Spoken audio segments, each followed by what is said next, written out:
Our final speaker, Peter Leighton, is the founding partner at Abunda and Abunda Functional Foods and founding partner at NutriHealth Partners. He brings 30 years experience in consumer products, nutraceuticals, and biotechnology, and has been responsible for some of the most successful brands on the market and a leader in areas around functional foods and science-based nutraceuticals. He's going to talk a little bit about integrating advanced functional benefit into consumer products that resonate in the market. And Peter, I'll turn it over to you. Thanks, appreciate it. One of the things that I get asked quite often is, what are functional foods and why should I care? And what we're finding now is that the consumer market, the consumer orientation, they're getting pill fatigue and they're looking for functional benefit.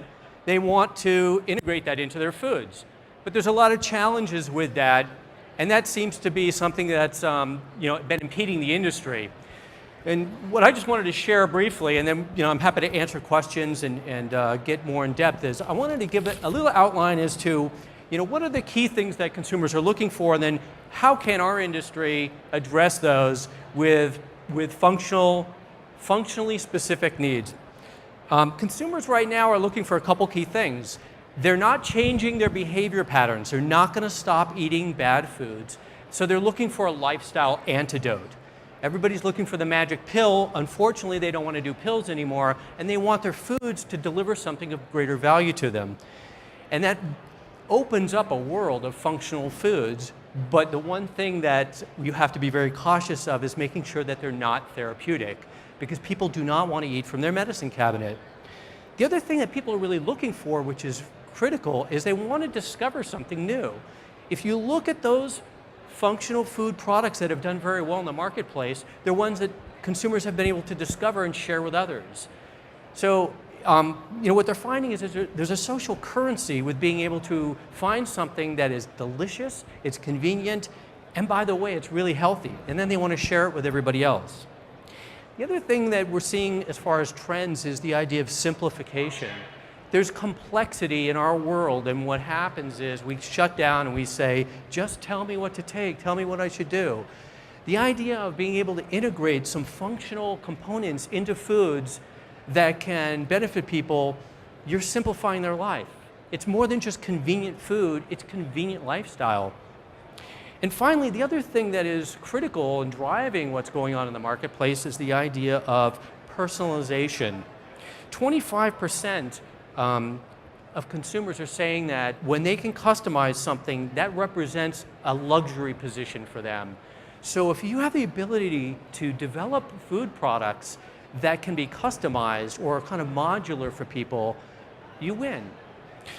So one of the areas where functional foods has been demonstrating significant benefit lately is protein. Right now, protein is the new energy. Everybody recognizes protein delivers a lot of functional benefits. It used to be just for sports nutrition, but now you're finding in everything. The other area that you've probably heard of and are aware, omega-3 fatty acids and probiotics, particularly in yogurt, have really built a marketplace.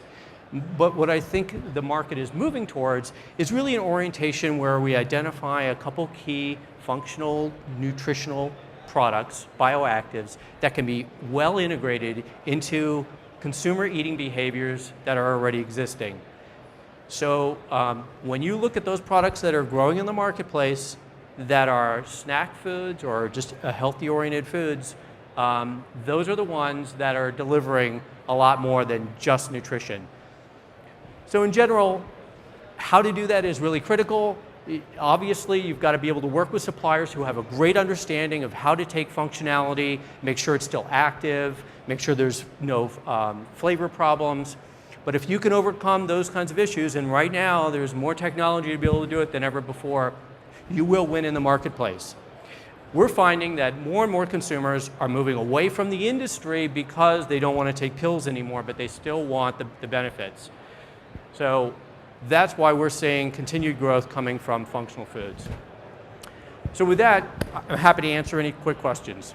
So I don't know if we have any questions out here. One of the things I find interesting is when you think about functional foods, bars, it still kind of seems like bars, and particularly the customization aspect. I'm seeing a lot of this now where consumers can go online and they pick all the ingredients they want, and it's Heather's Awesome Bar, and they'll ship me my box of Awesome Bars. Where do you think that is going? Well, again, the personalization component, as I mentioned, I think is critical. The challenge is that there's only so much you can do to really personalize something. But what you're finding is the ability through technology to be able to define the product that you want. Bars are kind of a traditional approach to delivering a functional food. The challenge, is anybody who's in the industry knows, is that the minimum run quantity on bars is pretty high. So if you don't have the distribution wherewithal, you're in trouble. But there's new forms. Confections are growing rapidly. There's film strip technologies. There's goos, gels.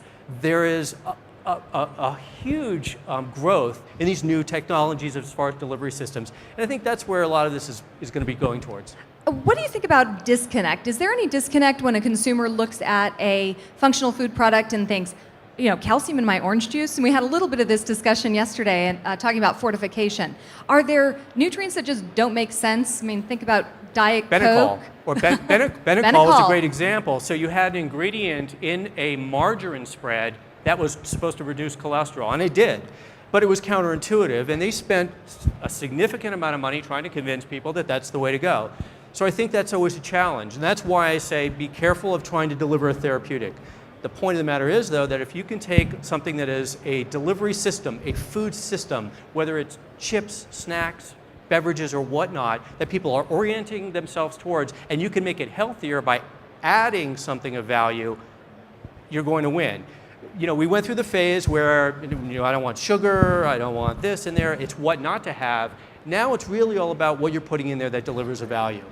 Excellent. Top 3 categories, if you had to say, hey, you're looking at getting into the functional food space, what would be those 3 categories you'd encourage marketers and product developers to look at? Well, you know, it depends on functionality. I mean, I would look at it from the perspective of what do consumers want in their lives? What can you deliver? Is it energy? Is it relaxation?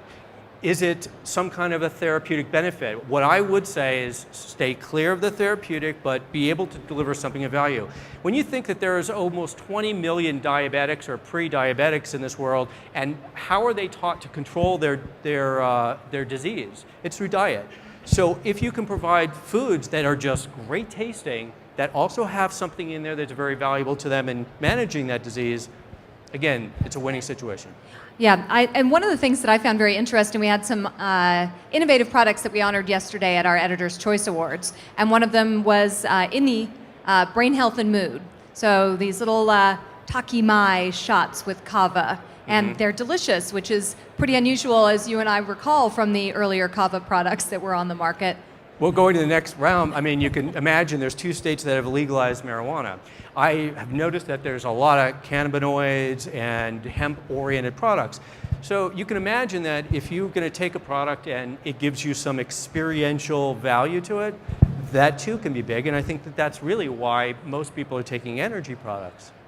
So, and again, you know, same thing with you know, some of these deep relaxation products as well. Right. And that seems to be really interesting in the beverage category specifically. Beverages just seem to be really appealing in terms of delivering that value but not therapeutic, because everybody wants just something to quench my thirst, and it has a little added bonus for me. It goes back to the vitamin water thing. You know, you're able to, if you're going to drink water, you're going to get a little something extra with it. Right, but not my Diet Coke with the vitamins. That was a disconnect, I think, for consumers. Because if I'm going to do Diet Coke, I'm doing Diet Coke. That's right. I just want my Diet Coke. Yeah. That's what I want. So, well, thank you, Peter. Appreciate your insights on functional foods, and certainly if we have any other questions coming up, happy to answer them, but we will be moving on to our supply side compliance briefing with our supply side central sponsors, Venable and KGK. So thank you, Thanks, Peter. Heather.